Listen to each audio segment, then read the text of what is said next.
Okay, let's get into it. Today we're doing a deep dive into a place that's just, well, it's incredibly rich in history and spirit. Tsurugaoka Hachimangu Shrine in Kamakura. It really is. It's not just, a landmark. It's fundamentally the heart of Kamakura, where Japan's first samurai government really took shape. Exactly, and we've got some great notes and articles here covering everything from its super old origins right up to how it functions today. Our mission is to sort of walk you through this, pull out the really key stuff, and help you grasp why this one shrine is just so important. Think of it as getting the inside scoop before you even go. It's key to understanding Kamakura's whole samurai background, its connection to faith, and how all that history is still, well, alive today. Yeah, whether you're planning a trip, maybe you're even staying nearby, perhaps somewhere like Toshi's Place where you're just curious, knowing this background really makes the place resonate more. So, where do we start this story? We have to go back, way back. Hmm. Late 11th century, middle of the Heian period. And interestingly, the founder wasn't the really famous Minamoto no Yoritomo. Oh, not Yoritomo first. No, it was actually his ancestor, a warrior named Minamoto no Yoriyoshi. Okay, Yoriyoshi, so he's the first key name. And he set up this shrine, but it was called Yui Wakamiya then, and not in Kamakura. That's right. Up north, in Oshu, which is around modern-day Hiraizumi, it was basically an act of gratitude. Gratitude for what? Yoriyoshi had won a really significant victory in a long conflict up there, the former 9 Years' War. So dedicating a shrine to the deity Hachiman was his way of saying thank you, for the divine help in winning. Makes sense. A warrior Yeah. giving thanks to a deity associated with war. Okay, so how does it get to Kamakura? That's where Yoritomo comes in, right? Yes, about a century later, Yoriyoshi's descendant, Minamoto no Yoritomo, Hmm. the guy who basically establishes the whole shogunate system, he's the one who moves it. And this move wasn't just finding a new spot, was it? No, not at all. He first moved it closer to Kamakura around 1180. Then, crucially, after a fire damaged it, he rebuilt it in its current location in 1195. And this was a huge undertaking. They literally had to cut into the hillside to create the terraces the shrine sits on now. Wow. Why go to all that effort? It sounds very deliberate. Oh, absolutely deliberate, hugely symbolic. Yoritomo was setting up Kamakura as his capital, the seat of the first Bakufu, the warrior government, by moving his clan's protective deity Hachiman to this commanding spot.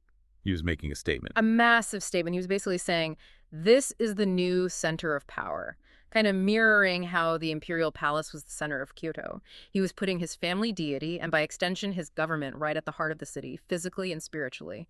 Legitimacy through divine connection. That really anchors the whole city, doesn't it? The shrine is the spiritual foundation for this new era of samurai rule. Precisely. And that brings us to the deities enshrined there.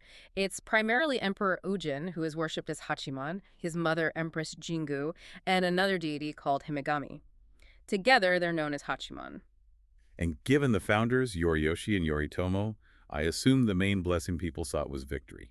Definitely, especially for the samurai. Victory in battle was paramount. But over time, the scope of Hachiman's blessings really broadened out. People pray for household safety, success in their careers, even love and marriage. Love and matchmaking. From Hachiman, how did that connection arise? It seems strongly tied to Yoritomo and his wife, Masako Hojo. Their relationship was incredibly important, politically complex, but also a powerful partnership. Masako was a major figure in her own right. She basically ruled after he died, didn't she? Through regents. She did, and their powerful connection seems to have led to the shrine becoming a place to pray for, good relationships, safe childbirth. Masako famously prayed here for that and finding a good match. It shows how these personal histories get woven into a place's spiritual identity. That's fascinating. Human stories behind the divine aspects. Now, the sources also call this a major power spot. What's that about? Right, power spot or palo sapato, it's this idea that certain places have concentrated spiritual or natural energy. For Tsurugaoka Hachimangu, there's a local belief that it sits on something called a dragon vein, a rimyaku. The dragon vein. That sounds powerful. It does. It's believed to be a line of energy flowing from the mountains behind the shrine. So building the shrine there taps into this concentrated natural energy, making prayers more effective, enhancing that sacred feeling. It ties the shrine's power directly to the land itself. And speaking of symbols tied to the place, you can't miss the doves, right? Yeah. On the main gate plaque. Yes, the big Roman gate. If you look really closely at the name plaque, the sign reading Hachimangu, the first character, Hachi, which means 8. It's not the standard character. Exactly. It's actually formed by two stylized doves facing each other. It's a brilliant detail. Why doves? What's the significance? They're considered sacred messengers of Hachiman. Doves symbolize peace, good fortune, and, maybe surprisingly, samurai actually cherished them. Some even used them on their family crests. It shows this interesting blend of peace symbols and warrior culture, all tied to the deity. Little details like that just add so much depth.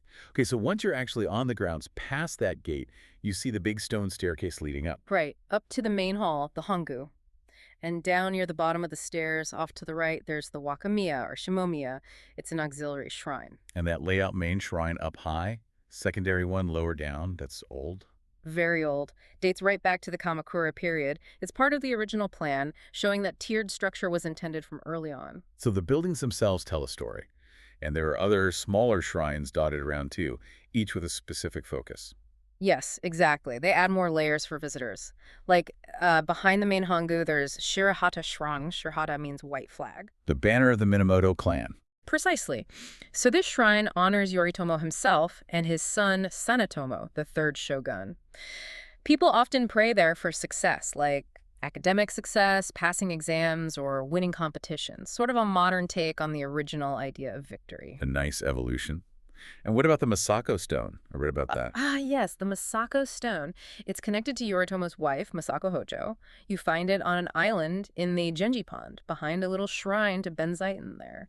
So prayers related to Masako, Yeah. maybe children, family harmony, that kind of thing. That's the connection, yes. Linked directly to her prayers for safe childbirth and the strength of their family, despite all the politics. And for business. There's another one. There is Maruyama Inari Shrine, tucked away a bit in the northwest corner of the grounds. Inari shrines are always linked to prosperity, rice, business. Right. And this one's apparently quite popular with local Kamakura business owners. They come to pray for success, good fortune in their ventures. It shows the shrine is still very much part of the community's daily life, not just history. It really feels like a living place. And the grounds themselves, the nature mixed with the history.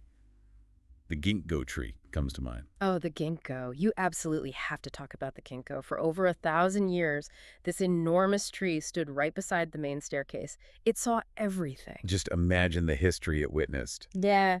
But it fell, didn't it, in 2010? Sadly, yes. A huge storm took it down. It was a big shock for everyone in Kamakura. But, the story continues. The massive stump is still there, a powerful presence. And right beside it, a young tree, a child ginkgo, is growing up from the roots. Oh, really? That's wonderful. A symbol of resilience. Exactly. Resilience, continuity, rebirth. It's quite moving, actually. And then there are the ponds, the Genpai ponds. Their design isn't random, is it? It's full of meaning. Packed with symbolism, Genpei refers to the two rival clans, Genji, Minamoto, and Heike, Taira. The ponds tell the story of their conflict. How did they do that? Okay, so the eastern pond, the Genji pond, has 3 islands. 3 in Japanese is san, which sounds like the word for birth or production, symbolizing the rise, the birth of the Minamoto power. Okay. And the western one, the Hike pond. That one has 4 islands. 4 is shi, which sounds exactly like the word for death, wei. That's blunt. It is. It symbolizes the defeat, the death of the Heike clan. The whole outcome of the Genpei War is literally landscaped into the garden. It's a constant reminder of the conflict that led to Yoritomo's rise. That completely changes how you look at those ponds. And staying on unique experiences, the shrine's fortunes, the omikuji, they have a reputation. Oh, yes. They're kind of famous for it. The omikuji at Tsurugaoka Hachimangu are notoriously known for giving out bad luck predictions more often than other places. Seriously, so you might actually draw great bad luck. It happens. It's become part of the shrine's character, but there's a ritual for it. If you get a bad one, you don't take it home. What do you do? There are designated spots, often wires strung between trees or posts, where you tie the bad fortune slip. The idea is you leave the bad luck behind at the shrine, asking the deity to sort of hold on to it for you or turn it around. It makes drawing the fortune quite memorable, even if it's not great news. It turns a potentially downbeat moment into an interaction, a tradition. Yeah. That's clever. Now, before you even get to the ponds and the staircase, there's the approach road, Wakamioji. Yes, that long, wide avenue leading up from the sea. It's impressive. And again, totally deliberate. Yoritomo modeled it on Suzaku Oji, the main avenue in the old imperial capital, Heian-kyo. Another way of saying Kamakura is the new center. You caught it. Yeah. And down the middle of Wakamiya-oji runs that raised central path, the Denkazura, famous for cherry blossoms in spring. Beautiful. But there's a personal story there too, isn't there? A really touching one. Yoritomo supposedly had the Denkazura built specifically for his wife, Masako. She was pregnant, and he wanted her to have a smooth, safe path to walk to the shrine to pray for their child. The guy founding a warrior government, building this major pathway out of concern for his pregnant wife, that's quite something. It adds such a human dimension, doesn't it? And there's a visual trick with the Denkazura, too. It actually gets narrower as you walk towards the shrine. A respective illusion. Exactly. It makes the shrine seem even grander, further away, more imposing as you approach. Clever design, both practical for Masako and symbolic for everyone else. So this place is just soaked in history, symbolism, personal stories. But it's not just a museum piece. It's very much alive today. Absolutely. Historically, it hosted all the major shogunate ceremonies. And apparently, the tradition of Hatsumode, the first shrine visit of the new year, which millions do now, might have actually started right here with Yoritomo. Wow. And that brings in huge crowds every January, right? It's huge, like over 2.5 million people just for New Year's. It shows how these traditions, rooted here centuries ago, are still incredibly vital. And then you have rituals like Yabusame. The horseback archery. Yeah. That sounds amazing. It really is. You see archers in full traditional gear, galloping down a track, shooting arrows at targets. It's a direct link to the samurai skills and traditions.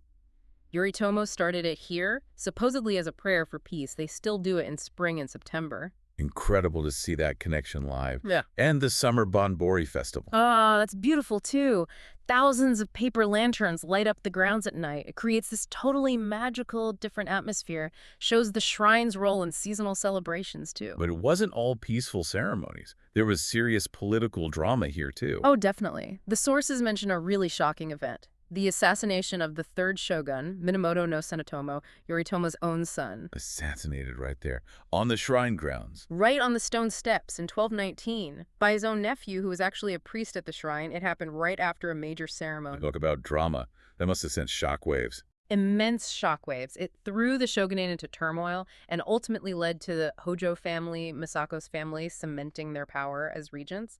So yeah, the shrine wasn't just a backdrop. It was the stage for crucial, sometimes violent, power shifts. So it really is this nexus point. Faith, power, tradition, nature, family drama, political assassination. Yeah. It all happened here. It's a living testament to Kamakura's whole identity. Exactly. You're not just looking at old wood and stone.